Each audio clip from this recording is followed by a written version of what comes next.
तो हम बात कर रहे थे क्लासिफिकेशन का, तो इसमें है, एक बार फिर से मैं रिपीट कर दे रहा हूं, on the basis of their formation. दो तरीके से इसको हम डिवाइड किए हैं। On the basis of their formation में दो है, फिजियोलॉजिकल रेजिन और पैथोलॉजिकल रेजिन। फिजियोलॉजिकल रेजिन में क्या होता है, जो इसमें प्लांट प्रोडक्ट्स का लिखा भी है, these are formed as a normal product of metabolism without making injury to the plants. इसमें प्लांट्स का हम मेटाबॉलिज्म करते हैं और इसमें प्लांट्स का किसी भी तरीके से कोई भी इंसिजन, कटिंग, ये सारी चीजें नहीं करते हैं। इस तरीके से प्लांट में कोई भी इंजरी नहीं होती है और उस प्लांट प्रोडक्ट के मेटाबॉलिज्म से जो हमें क्या कहते हैं, एक्सुडेट्स, वो हमें सिक्रीशंस मिलते हैं, वही रेजिन के फॉर्म में हम यूज करते हैं। और that obtain product, that secretory या exudate obtain product is known as resin, और we can say physiological resin. Next बात करेंगे हम पैथोलॉजिकल रेजिन। पैथोलॉजिकल रेजिन क्या होते हैं हम देखेंगे। These are formed as a result of wound, injury और abnormal circumstances। इसमें क्या होता है, पैथोलॉजिकल रेजिन्स वो रेजिन्स होते हैं जिसमें हम प्लांट प्रोडक्ट्स को क्या करते हैं, उसमें वुंड, घाव देते हैं, इंजरी देते हैं या इंसिजन देते हैं। मतलब अगर आप देखे होंगे, किसी भी प्लांट पार्ट को थोड़ा सा हम कट लगाते हैं, उसमें से जो सिक्रीशंस होता है उसको हम कलेक्ट करते हैं, और उस सिक्रीशन को जिसको हम कलेक्ट करते हैं उसी को क्या कहते हैं, पैथोलॉजिकल रेजिन्स है। तो यही हमारा बेसिक डिफरेंस है बिटवीन फिजियोलॉजिकल और पैथोलॉजिकल रेजिन में, कि फिजियोलॉजिकल रेजिन में हम सीधे से उसका प्लांट प्रोडक्ट का, जिससे हमें रेजिन को आइसोलेट करना है, उसमें फिजियोलॉजिकल वाले में उसका मेटाबॉलिज्म करेंगे, और पैथोलॉजिकल वाले में उसका जो प्लांट पार्ट्स है उसको वूंड, इंजरी, कट या इंसिजन देंगे। तो हमारा पैथोलॉजिकल रेजिन या pathological exudate in the form of the resin is obtained.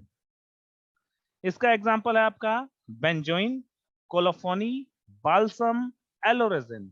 इसका हमारा पैथोलॉजिकल रेजिन का एग्जांपल है बेंजोइन, कोलोफोनी, बाल्सम्स, एलोरेजिन। ये सारे रेजिन्स हैं हमारे। ठीक है, नेक्स्ट बात करेंगे, नेक्स्ट स्लाइड की। अभी तक हम लोग बात कर रहे थे on the basis of their formation. अब बात करेंगे on the basis of their chemical nature. Chemical nature हमारा उस रेजिन का क्या है, उसके अकॉर्डिंग हम क्लासिफिकेशन किए हैं। तो सबसे पहला है रेजिन्स एसिड। ठीक है, इसे क्या कहेंगे, those resins which contain most of its product in acidic form, उसे क्या कहेंगे, रेजिन्स एसिड कहेंगे। नेक्स्ट है हमारा, इससे पहले हम बात करेंगे रेजिन एसिड को क्या कहते हैं, रेजिनोलिक एसिड्स कहते हैं। ठीक है, तो पहला हमारा हो गया रेजिन एसिड। दूसरा है resins alcohol. those resins which contains a definite quantity of alcohol is known as resin alcohols। इसको हम रेजिनॉल्स भी कहते हैं। इसको हम क्या कहते हैं, रेजिनॉल्स कहते हैं। तीसरा है रेजिन फेनॉल्स। रेजिन फेनॉल्स, तीसरा है हमारा रेजिन फेनॉल्स। ऐसा रेजिन्स जिसमें फेनॉल्स पाए जाते हैं एज अ केमिकल, उसे हम क्या कहेंगे, रेजिन फेनॉल्स कहेंगे। इसका एक और नाम है रेजिनोटेनॉल्स। रेजिनोटेनॉल्स, इसके हम रेजिन फेनॉल्स को एक और हम वर्डिंग दिए हैं जिसको क्या कहते हैं, रेजिनोटेनॉल्स कहते हैं। ये हो गया हमारे 3 क्लासिफिकेशन। चौथा है ईस्टर रेजिन्स। जैसा कि इसमें कोई कंफ्यूज होने की जरूरत नहीं है, इसका नाम वैसे ही दिया है जैसा कि इसका इस रेजिन का कंटेंट होता है। तो चौथा है ईस्टर रेजिन्स। तो इससे हम जानेंगे ऐसा रेजिन्स जिसमें ईस्टर पाया जा रहा है, ईस्टर एज अ केमिकल्स पाया जा रहा है, वो है ईस्टर रेजिन्स। ठीक है, नेक्स्ट बात करेंगे रेजिन्स। रेजिन्स ये भी हमारा एक फॉर्म ऑफ द रेजिन्स है जिसका डिफरेंट केमिकल नेचर रहता है as comparison to these 4 classification such as resin acids, resin alcohols, resin phenols and ester resins. ठीक है, नेक्स्ट बात करेंगे, नेक्स्ट स्लाइड की। अब बात करेंगे on the basis of on the basis of occurrence with other secondary metabolites. ठीक है, अब इसमें क्या है कि ये अभी इससे पहले हम लोग सबसे पहला पढ़े हैं कि ऑन द बेसिस ऑफ, सबसे पहला क्या पढ़े हैं, on the basis of their formation, कैसे बनाया जाता है। दूसरा हम पढ़े हैं on the basis of chemical nature. इसमें क्या था, केमिकल नेचर वाले में एक सिंगल केमिकल पाया जा रहा है। ठीक है, सिंगल केमिकल पाया जा रहा है, तो ये हो गया on the basis of chemical nature. तीसरा है on the basis of occurrence with the secondary metabolites. वो केमिकल्स तो रहेंगे ही रहेंगे, उसके साथ साथ सेकेंडरी मेटाबोलाइट्स भी उस रेजिन में पाया जाएगा। ठीक है, तो ये कहला रहा है on the basis of occurrence with the other secondary metabolites. इसमें ऑकरेंस के साथ साथ ये सेकेंडरी मेटाबोलाइट्स के हिसाब से इसका क्लासिफिकेशन किया गया है। ठीक है, तो इसमें आता है पहला ओलियोरेजिन। ठीक है, ओलियोरेजिन जैसा कि हम नाम से जान लेंगे, ऐसा रेजिन जिसमें ऑयल और रेजिन, सॉरी वोलेटाइल ऑयल और रेजिन दोनों पाए जा रहा है, उसे हम क्या कह रहे हैं, ओलियोरेजिन कह रहे हैं। तो पहला क्या हो गया, oleoresin. Oleoresin are naturally occurring mixture of volatile oil and a resin। तो मतलब इसमें वो रेजिन जिसमें volatile oil पाया जा रहा है वो क्या है, ओलियोरेजिन है। ठीक है, नेक्स्ट है हमारा गम रेजिन।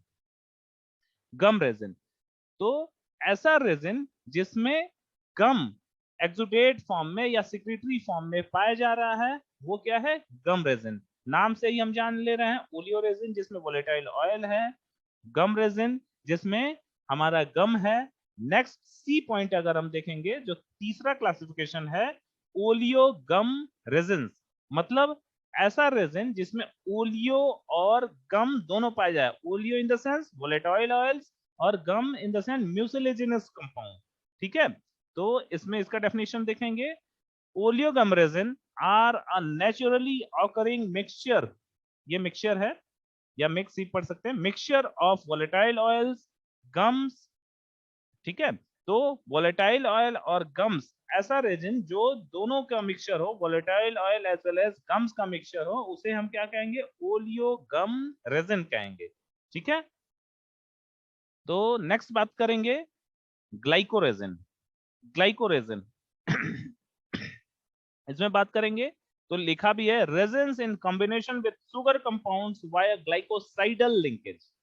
ठीक है, ग्लाइकोसाइडल लिंकेज, या कुछ ना याद रहे तो बस ये याद रखिएगा कि ऐसा रेजिन्स जिसमें ग्लाइकोसाइड्स पाया जा रहा है उसे क्या कहेंगे, ग्लाइकोरेजिन्स कहेंगे। ठीक है, तो जो हमारा इसका नाम है उसी के अकॉर्डिंग इसका डेफिनेशन है, बाकी कुछ नहीं अलग है।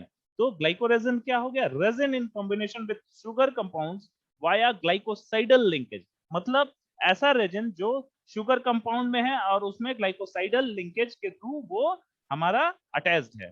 ठीक है, नेक्स्ट है बाल्सम्स।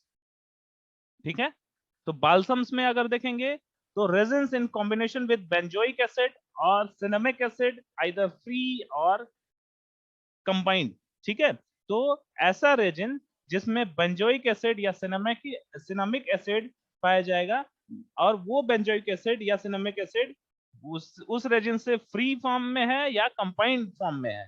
ठीक है, तो उसे क्या कहेंगे, बाल्सम्स रेजिन या सिर्फ बाल्सम्स कहेंगे। ठीक है, तो सब एक बार फिर से रिपीट कर लेते हैं। पहला ए, ओलियोरेजिन्स, इसमें कुछ नहीं है, ऐसा रेजिन जिसमें वोलेटाइल ऑयल पाया जा रहा है या उस रेजिन में वोलेटाइल ऑयल का मिक्सचर है, उसे क्या कहेंगे, ओलियोरेजिन कहेंगे। बी है हमारा गम रेजिन, तो गम रेजिन में क्या है कि ऐसा रेजिन जिसमें गम एसोसिएटेड है, गम मिक्स्ड है, तो उसे क्या कहेंगे, गम रेजिन कहेंगे। तीसरा है बहुत इंपॉर्टेंट, ओलियो गम रेजिन, आता भी है एग्जामिनेशन में। तो ओलियो गम रेजिन क्या है, कुछ नहीं, oleo for volatile oil and gum for gum।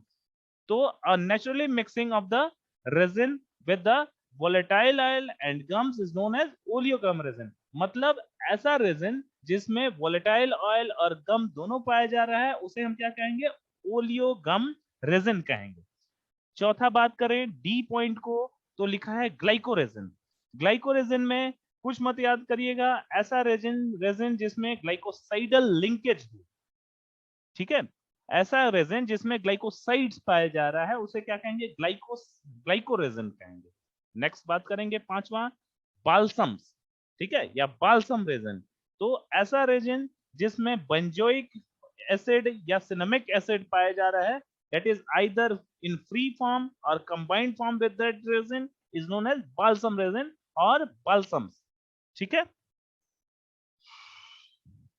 अब बात करेंगे इसको आइसोलेट कैसे करते हैं। आइसोलेशन हमारा एक प्रोसेस है जिसके थ्रू हम उस, मान लो अगर रेजिन की बात करें तो हमें अगर कोई प्लांट पार्ट्स मिला है या जिससे वो कोई भी ऐसा चीज मिला है, कोई भी ऐसा कंपाउंड मिला है जिससे हम उस रेजिन को बाहर उसे निकाल सके, एक्सट्रैक्ट कर सकें, तो उस ओवरऑल मेथड को क्या कहेंगे, आइसोलेशन। मतलब अगर मान लो अगर कोई हमें प्लांट पार्ट मिल गया, स्टेम मिल गया, तो उस स्टेम से इंसीजन करके हम रेजिन को या उस इंसीजन के सिक्रीशन को कलेक्ट कर रहे हैं। तो उसी पूरे ओवरऑल मेथड को स्टेम से लेने से शुरू होकर हमारा पूरा उस सिक्रीशन को कलेक्ट करने तक के प्रोसेस को क्या कहते हैं, आइसोलेशन कहते हैं। तो ठीक है, तो इसमें आइसोलेशन में कोई कंफ्यूज होने की जरूरत नहीं है। एक बार मैं फिर से रिपीट कर दे रहा हूं, आइसोलेशन हमारा वही मेथड है जिसमें क्या करते हैं, अगर मान लो कोई हमारा केमिकल है और वो केमिकल हम उस सर्टेन प्लांट पार्ट से हमें ऑब्टेन करना है by various method, either extraction, either decoction, either percolation और आइदर इंसिजन, ठीक है। तो सब ये ओवरऑल मेथड कहां से शुरू होता है, प्लांट लेने से शुरू होता है और प्लांट पार्ट लेने से लेकर उस प्लांट पार्ट का वेरियस जो हम क्या कहते हैं प्रोसेस से उस प्लांट पार्ट को गुजार रहे हैं, आइदर हम उसका क्या कहते हैं एक्सट्रैक्शन कर रहे हैं और आइदर डिकॉक्शन कर रहे हैं, परकोलेशन कर रहे हैं, इन्फ्यूजन कर रहे हैं, उस प्लांट पार्ट का कटिंग कर रहे हैं या साइज रिडक्शन कर रहे हैं और फिर लास्ट में हम उस ड्रग को ऑब्टेन कर रहे हैं, इस ओवरऑल मेथड को क्या कहेंगे, आइसोलेशन कहेंगे, ठीक है। नेक्स्ट बात करेंगे, इसमें लिखा है क्या, पहला लिखा है by extracting the drug with alcohol and precipitating resin present in concentrated extract by addition of large proportion of water, ठीक है। अब इसमें क्या करते हैं, एक्सट्रैक्शन करते हैं उस ड्रग का with the help of alcohol, ठीक है, और उसको प्रेसिपिटेट फॉर्म में बनाते हैं और फिर प्रेसिपिटेट सबसे पहले एक्सट्रैक्शन करते हैं with the help of various method. अब हम कैसे एक्सट्रैक्शन कर रहे हैं, जैसा कि आप डायग्राम में देख रहे हैं, तो इसमें नॉर्मली क्या कर रहे हैं, उस प्लांट या स्टेम या बार्क या जो भी प्लांट पार्ट है उस पे इंसिजन या कटिंग लगाए हुए हैं और धीरे धीरे ड्रॉप बाय ड्रॉप नीचे हमारा जो पॉट है उसमें वो सिक्रीशन या एक्सुडेट इकट्ठा हो रहा है, वही हमारा रेजिन है। तो इसमें क्या है, एक अलग दूसरी बात बताया गया है पहले वाले पॉइंट में, सबसे पहले उस ड्रग को अल्कोहल के साथ एक्सट्रैक्ट आउट करते हैं और फिर उसमें अगर रेजिन प्रेजेंट है तो उसे कॉन्सेंट्रेटेड करते हैं। अब कॉन्सेंट्रेटेड कैसे करेंगे, by adding large proportion of water and boiling. अब उसे जब कंटिन्यू उसे एक सर्टेन पीरियड ऑफ टाइम तक बॉइल करते हैं तो वो हमारा रेजिन के फॉर्म में ऑब्टेन्ड हो जाता है। इसका एग्जांपल है जलप, ये भी हमारा एक ड्रग है, आइपोमिया ये भी हमारा एक ड्रग है, पोडोफाइलम ये भी हमारा ड्रग है, तीनों ये रेजिन है, ठीक है। तो ये हमारे एग्जांपल हैं ड्रग के, ठीक है, जलप, आइपोमिया, पोडोफाइलम। नेक्स्ट बात करेंगे, it is obtained by distillation for separation of oil. अब पहला है कोपा कोपाइबा, दूसरा है कोलोफोनी। अब ये जो हमारा रेजिन है इसको डिस्टिलेशन मेथड से हम सेपरेट आउट करते हैं, डिस्टिलेशन मेथड। डिस्टिलेशन अगर पढ़ेंगे तो इसका मतलब ये होता है, डिस्टिलेशन क्या होता है, इवेपोरेशन, सबसे पहले इवेपोरेट करते हैं और इवेपोरेटेड जो हमारा वेपर है उसे कंडेंस करते हैं, ठीक है। तो evaporation plus condensation is equal to distillation. तो हम क्या करते हैं, इसमें जो ऑयल्स है जिसमें हमें रेजिन को ऑब्टेन करना है उसमें क्या करते हैं, उसको सबसे पहले इवेपोरेट करेंगे, साथ साथ उसका कंडेंसेशन भी करेंगे, जो हमें कॉन्सेंट्रेटेड प्रोडक्ट मिलेगा उसे सर्टेन पीरियड ऑफ टाइम तक सुखाएंगे, या तो ओपन एयर में या तो क्या कहते हैं जो शेड क्या कहते हैं डार्क उसमें शेड में उसे सुखाएंगे और फिर जो हमें एक जो क्या कहते हैं कंसंट्रेशन वो मिलेगा, वो क्या होगा, हमारा रेजिन होगा। इसका एग्जांपल है कोपाइबा और कोलोफोनी। ठीक है, नेक्स्ट है हमारा by heating the plant parts. इसमें क्या करते हैं, वो जो प्लांट पार्ट्स है जो जिससे हमें रेजिन को मिलेगा, रेजिन मिलेगा, उसका हम हीट करते हैं। इसका एग्जांपल है गुआकम। इसमें है प्लांट पार्ट्स को एक सर्टेन पीरियड ऑफ टाइम तक हीट करते हैं तो वो हमारे रेजिन के फॉर्म में कन्वर्ट हो जाता है, तो उसी को हम कलेक्ट कर लेते हैं एज अ रेजिन। इसका एग्जांपल है गुआकम। नेक्स्ट है एज प्लांट एक्सुडेट्स। एक्सुडेट्स हमारा मतलब है सिक्रीशन। ठीक है, एज प्लांट सिक्रीशन या exudate by making incision. Incision मतलब एक चीरा लगाना, जैसा कि हमारा उसमें डायग्राम में दिया हुआ है। इंसिजन मतलब चीरा लगाना या कट करना। ठीक है, एक कट करना या कई सारे उसमें कट किया गया है जिसके थ्रू ये हमारा प्रॉपरली ये ड्रॉप बाय ड्रॉप स्पॉट में जाके कलेक्ट हो रहा है। ठीक है, तो चौथा हमारा जो ये एग्जांपल है एज प्लांट एक्सुडेट। ये हमारा जो इकट्ठा हो रहा है ये क्या है, प्लांट एक्सुडेट है। ठीक है, as plant exudate by making incision. इसका एग्जांपल है मिर, एसाफोइटिडा और बाल्सम्स। ठीक है, इस ये भी हमारे सारे ड्रग्स हैं। ये ड्रग्स इस प्रोसेस से हम कलेक्ट आउट करते हैं। ठीक है, किस प्रोसेस से, इसमें सिंपली हम क्या करते हैं, जिस प्लांट सोर्स से ये सारे ड्रग्स हमें मिलने हैं, मिर, एसाफोइटिडा और बाल्सम्स, इसको क्या करते हैं, उस प्लांट को सीधे उस पे कट लगाते हैं, उस प्लांट पार्ट पे कट लगाते हैं और उसके सिक्रीशन या एक्सुडेट को कलेक्ट आउट कर लेते हैं। ठीक है, तो ये हमारा हो गया collection of resins with the help of making incision on the part of the plant and collecting its secretion or exudates with the help of pot or any other apparatus. Next बात करेंगे isolation of resin. ये भी एक part है। Bye collecting fossil resin. Fossil resin में मतलब ये है कि फॉसिल से अगर हम बात करें तो फॉसिल का मतलब है कि कोई भी हमारा माउंटेनियस पार्ट जो कि बहुत पुराना है, ठीक है, तो उसको हम कलेक्ट करके हम एक उसका सिक्रीशन को हम क्या कहते हैं, या उसके सिक्रीशंस जो उसमें फॉसिल्स में पाए जाते हैं उसको अलग अलग करते हैं, सेपरेट आउट करते हैं और प्योर रेजिन को हम एक्सट्रैक्ट करते हैं या आइसोलेट करते हैं। ठीक है, नेक्स्ट है बाय प्रोसेस ऑफ इनक्रोस्टेशन। जैसा कि सिलाग जो है हम लोग इससे पहले भी पढ़े हैं, वो इंसेक्ट से हमें मिलता है, इंसेक्ट से मिलता है। तो उस इंसेक्ट से हम रेजिन को जब आइसोलेट करते हैं उसी को क्या कहते हैं, इंक्रूस्टेशन कहते हैं। ठीक है, तो the process of collecting any resin from the insect or animal source is known as incrustation. That example is shellac. shellac इसका appropriate example है। ठीक है, next है in some exceptionally rare instance the resin occur as a result of sucking the juice of the plant by scale insects and converting the sucked juice into the resinous substance that ultimately covers the insect itself and twigs of the plant. इसमें क्या है कि ये भी सिलाक का ही example है, लेसिफायर का जो लिखा हुआ है, तो ये इसी का बायोलॉजिकल सोर्स है। अगर आप पढ़ेंगे सिलाक का तो इसमें कुछ नहीं है, ये टोटल इंस्ट्रक्शन का ही बातें बताया गया है। इसमें क्या होता है, कोई भी इंसेक्ट हमारा है वो किसी प्लांट एक्सुडेट को सक आउट कर रहा है, अपने अंदर पी रहा है या खींच रहा है, तो उस इंसेक्ट से फर्दर हम उस रेजिन सब्सटेंस को आइसोलेट करते हैं और उसे कलेक्ट करते हैं। तीसरे वाले पॉइंट में बस यही बताया गया है कि जो हमारा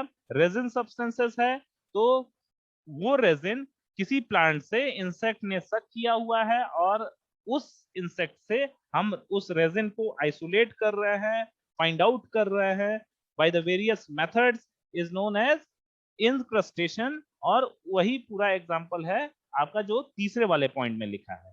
ठीक है, नेक्स्ट बात करेंगे एक्सट्रैक्शन और आइसोलेशन मेथड। अब कुछ मेथड्स हैं जिसके थ्रू हम रेजिन्स को एक्सट्रैक्ट आउट करते हैं। सबसे पहला बात करें तो मेथड 1 पाउडर ड्रग्स। तो पाउडर ड्रग से कैसे हम रेजिन को कलेक्ट आउट करते हैं? पहला, extract the resin with alcohol. अब अल्कोहल के साथ उस जो भी हमारा प्लांट पार्ट्स है या पाउडर ड्रग है उसके अल्कोहल के साथ एक्सट्रैक्शन करेंगे। ठीक है, एक्सट्रैक्शन हो गया। फिर हम क्या करेंगे? फिल्टर आउट कर लेंगे। फिल्टर आउट कर लेंगे तो ऊपर जो सॉलिड सब्सटेंसेस है या स्लरी फॉर्म में जो हमारा है अल्कोहल और उस पाउडर ड्रग का मिक्सचर, तो हमारा वो फिल्टर आउट हो जाएगा। फिल्टर आउट हो जाएगा तो फिल्ट्रेट हमें मिल जाएगा इन the form of the liquid substances. Filtrate हमें मिल जाएगा, फिर उसे कॉन्सेंट्रेट करेंगे। अब कॉन्सेंट्रेशन का भी वेरियस मेथड है। हमारा सिंपल है, उसका हीट करेंगे एक सर्टेन टेम्परेचर पे, जो इसका विद डिजायर्ड टेम्परेचर रहेगा। कितने टेम्परेचर पे वो क्या होंगे, उसके जो ड्रग नेचर रहेंगे वो क्या इवेपोरेट ना हो, वहां पे उसे कॉन्सेंट्रेट करेंगे हीटिंग मेथड से। ठीक है, फिर लिखा है concentrate extract and excess of water और शेक। फिर कॉन्सेंट्रेट करेंगे विद, यहाँ पे विद लिखा, विद होना चाहिए, concentrate extract with and excess of water और शेक। फिर उसको कॉन्सेंट्रेट करेंगे एक्सेस ऑफ वाटर के साथ, और साथ साथ कॉन्सेंट्रेट मतलब हीट करने के साथ साथ उसे शेक भी करते रहेंगे, हिलाते भी रहेंगे, उसे मिक्सअप भी करते रहेंगे। ठीक है, फिर एक सर्टेन पीरियड ऑफ टाइम के बाद हम देखेंगे कि रेजिन्स जो हमारा है, जो हम ड्रग को कंसंट्रेट कर रहे थे और वो शेक करते करते आप देखेंगे रेजिन जो हमारा है प्रेसिपिटेट फॉर्म में नीचे जाके बैठने लगेगा। ठीक है, या ऊपर फ्लोटिंग कंडीशन में होने लगेगा। ठीक है, तो हम उस रेजिन जो हमारा प्रेसिपिटेट फॉर्म में है उसी को कलेक्ट आउट कर लेंगे। यही हमारा क्या हो गया, मेथड 1 हो गया या मेथड ए हो गया। फिर से इसको रिपीट करते हैं। सबसे पहले क्या करेंगे, जो हमारा पाउडर ड्रग है उसे ले लेंगे, अल्कोहल के साथ मिक्स करेंगे और उसका एक्सट्रैक्शन करेंगे। ठीक है, या एक एक्सट्रैक्शन कुछ भी कह सकते हैं, या तो थोड़ी देर के लिए हीट करेंगे, या तो उस ड्रग को अल्कोहल के साथ रख देंगे कुछ सर्टेन पीरियड ऑफ टाइम के लिए। इस तरीके से हमारा उस ड्रग का एक्सट्रैक्शन हो जाएगा with the help of alcohol. फिर क्या करेंगे, उस दोनों मिक्सचर को, अल्कोहल और ड्रग के मिक्सचर को फिल्टर आउट कर लेंगे। फिल्टर आउट कर लेंगे, जो फिल्ट्रेट हमें मिलेगा लिक्विड फॉर्म में उसे फिर क्या करेंगे, फिल्टर मतलब छान देंगे। ठीक है, उसे छान देंगे। हमारा जो सॉलिड सब्सटेंसेस है किस पे रह जाएगा, फिल्टर पेपर पे रह जाएगा। जो लिक्विड सब्सटेंसेस है फिल्ट्रेट के फॉर्म में वो नीचे हमें मिल जाएगा। ठीक है, that will be filtered with the help of filter paper and funnel. ठीक है, फनल मतलब कुप्पी या कीप जिसे हम कहते हैं। ठीक है, तीसरा है, फिर हम उसे कॉन्सेंट्रेट करेंगे। कॉन्सेंट्रेट कैसे करेंगे कि उसे एक्सेस ऑफ वाटर के साथ मिला देंगे। एक्सेस ऑफ वाटर के साथ मिला देंगे और फिर क्या होगा कि एक्सेस ऑफ वाटर के साथ मिला के आइदर उसे हम हीट करेंगे या शेक करते रहेंगे। शेक करते रहेंगे हीटिंग के साथ, तो हमें जो वो रेजेंस है प्रेसिपिटेट के फॉर्म में उस लिक्विड मिक्सचर में अलग हो जाएंगे, और जो रेजिन हमारा अलग हो जा रहा है प्रेसिपिटेट के फॉर्म में उसी को हम कलेक्ट कर लेंगे। यही हो गया हमारा मेथड ए। नेक्स्ट हम बात करेंगे मेथड बी का। तो इसमें देखिए प्रॉपर फ्लो चार्ट में लिखा हुआ है। सबसे पहला है powder drug containing oleoresin percolate the powder drug with non polar solvent. ये क्या करें, परकोलेशन मेथड से हम जो पाउडर ड्रग को हम सॉल्वेंट से मिला के उसका परकोलेशन करेंगे। फिर क्या होगा कि अब नॉन पोलर सॉल्वेंट हमारा जैसा कि एसीटोन और क्लोरोफॉर्म है, उसके साथ हम उस पाउडर ड्रग को मिला देंगे। फिर क्या करेंगे, स्टीम डिस्टिलेशन करेंगे उसका। स्टीम डिस्टिलेशन करेंगे तो जिससे हमारा क्या होगा, ओलियो रेजिन अलग हो जाएगा, वोलेटाइल ऑयल अलग हो जाएगा। ठीक है, तो ओलियो रेजिन में क्या हम पढ़े थे, जो वोलेटाइल ऑयल है, रेजिन, ऐसा रेजिन जिसमें वोलेटाइल ऑयल पाया जाए उसे क्या कहेंगे, ओलियो रेजिन। नेक्स्ट है इसका आइडेंटिफिकेशन। 3 types of identification. पहला है फिजिकल टेस्ट। फिजिकल टेस्ट में क्या देखेंगे, इसका टेस्ट कैसा है, ऑर्डर कैसा है, कलर कैसा है, सॉल्युबिलिटी कैसा है, ठीक है। और भी अदर देख सकते हैं, इसका माइक्रोस्कोपिक कैरेक्टर्स भी देख सकते हैं अंडर द माइक्रोस्कोप, ठीक है। तो सॉल्युबिलिटी हो गया, टेस्ट हो गया, ऑर्डर हो गया और माइक्रोस्कोपिक कैरेक्टर्स हो गए, ठीक है, पहला फिजिकल टेस्ट में। फिर आते हैं केमिकल टेस्ट में, तो इसमें देखेंगे इसका acid value, saponification value, iodine value. Acidic content इसमें कितने हैं, उसमें सैपोनिफिकेशन मतलब कि फोम फॉर्मेशन कितना हो रहा है, आयोडीन उसमें कितना पाया जा रहा है। तीसरा है specific chemical test.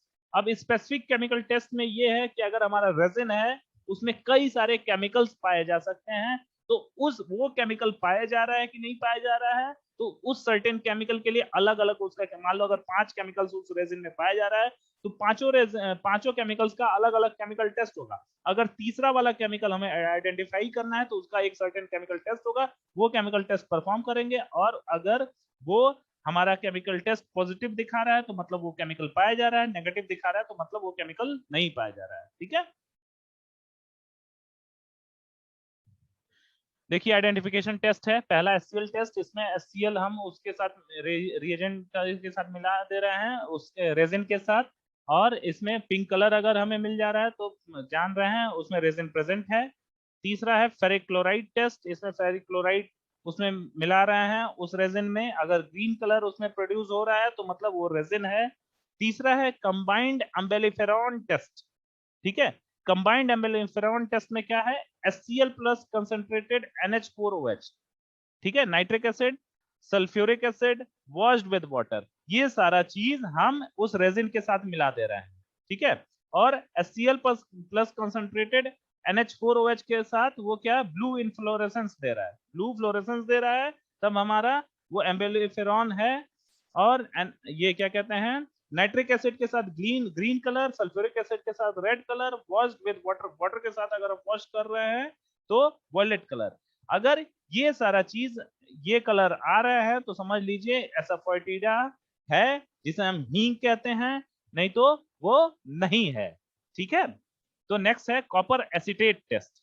Copper acetate test में हम क्या करते हैं, पेट्रोलियम ईथर के साथ उस रेजिन को हम मिलाते हैं, और हमें एमरल्ड ग्रीन कलर मिल जा रहा है तो वो हमारा क्या है, एबियाटिक एसिड उसमें पाया जा रहा है, एबिटिक एसिड पाया जा रहा है। अगर वो एमरल्ड ग्रीन कलर नहीं है तो एबिटिक एसिड नहीं पाया जा रहा है, ठीक है।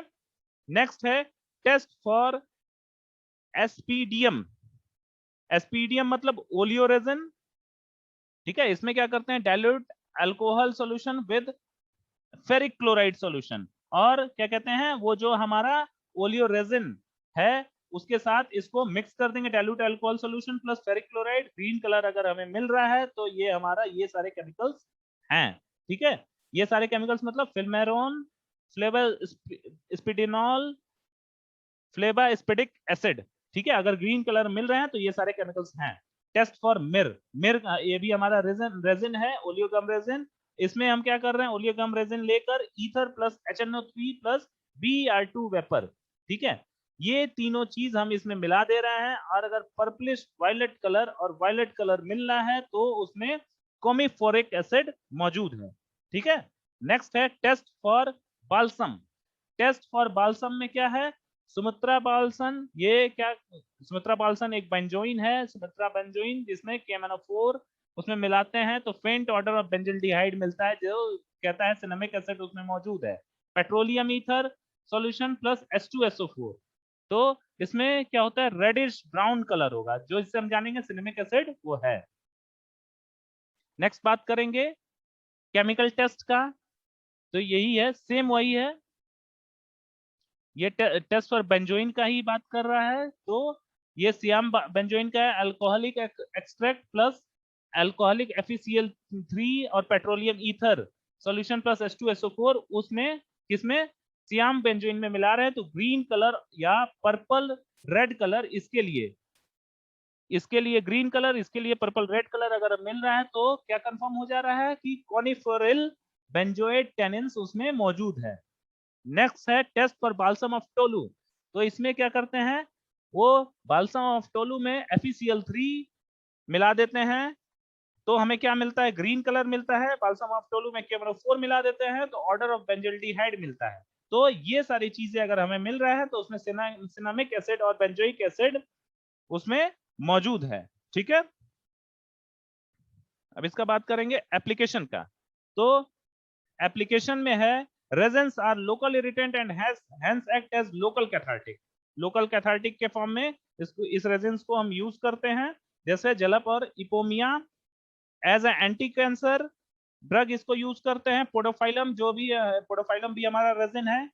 जो कैनाबिस है, कैनाबिस रेजिन को ब्रोंकियल अस्थमा में हम यूज करते हैं। ठीक है, तीसरा है used externally as mild antiseptic in the form of tinctures. Benzoin tincture को माइल्ड एंटीसेप्टिक हम यूज करते हैं। ऑइंटमेंट एंड प्लास्टर्स, ऑइंटमेंट और प्लास्टर जो टर्पेंटाइन और कोलोफोनी को हम यूज करते हैं, ये भी रेजिन है। लास्ट है use in the preparation of emulsion and sustain release formulation. Last है जो बहुत सारे रेजिन्स हैं जिसका हम इमल्शन और सस्टेन रिलीज फॉर्मुलेशन में यूज करते हैं। ठीक है, तो बात करेंगे, अभी तक हमने बात किया रेजिन होता क्या है, इसको कहां से इसका ऑकरेंस है, इसको हम प्रिपेयर कैसे करते हैं, इसका केमिकल टेस्ट क्या है, और लास्ट में इसका फॉर्मुलेशन क्या है। ठीक है, सॉरी एप्लीकेशन क्या है। तो इतना हम लोगों ने बात किया। होप कि ये स्लाइड आपको अच्छा लगा होगा, समझ में आया होगा। बाकी हम नेक्स्ट क्लास में डिस्कस करेंगे। ठीक है।